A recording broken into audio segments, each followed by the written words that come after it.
नमस्कार, मैं हूं अर्चित और आप देख रहे हैं हरियाणा वाटिका। तो चलिए रुक करते हैं इस खास खबर की ओर। विदेश मंत्री एस जयशंकर ने आपातकाल की 50वीं वर्षगांठ पर कांग्रेस और गांधी परिवार पर तीखा हमला बोला।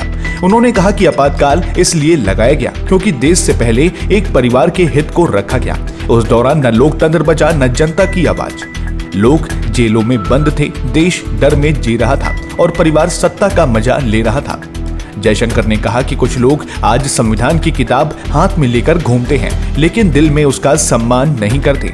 उन्होंने तंज कसते हुए कहा कि जो लोग आज लोकतंत्र की दुहाई देते हैं, वो आज तक आपातकाल पर माफी नहीं मांग सके।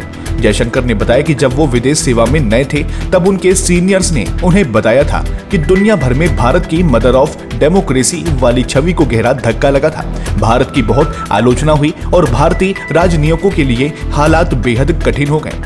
विदेश मंत्री ने कहा कि आपातकाल के दौरान सिर्फ 2 साल में 5 बार संविधान में संशोधन हुआ और 48 अध्यादेश लगाए गए।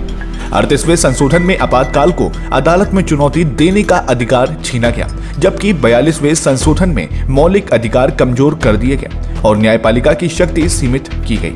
एस जयशंकर ने कहा कि 1971 में मिली चुनावी जीत के कुछ साल बाद ही सरकार की लोकप्रियता गिरने लगी थी। भ्रष्टाचार और महंगाई बढ़ गई थी। गुजरात और बिहार में आंदोलन चल रहे थे। युवराज के बिजनेस को लेकर सवाल उठ रहे थे। ऐसे में सरकार ने सत्ता बचाने के लिए आपातकाल थोप दिया। उन्होंने आगे कहा कि उस दौर में देश का मनोबल तोड़ने की साजिश हुई। जो राजनीति में थे उन्हें पता था कि कभी भी गिरफ्तार किया जा सकता है। जो जेल गए उन्हें नहीं पता था कि कब बाहर निकलेंगे।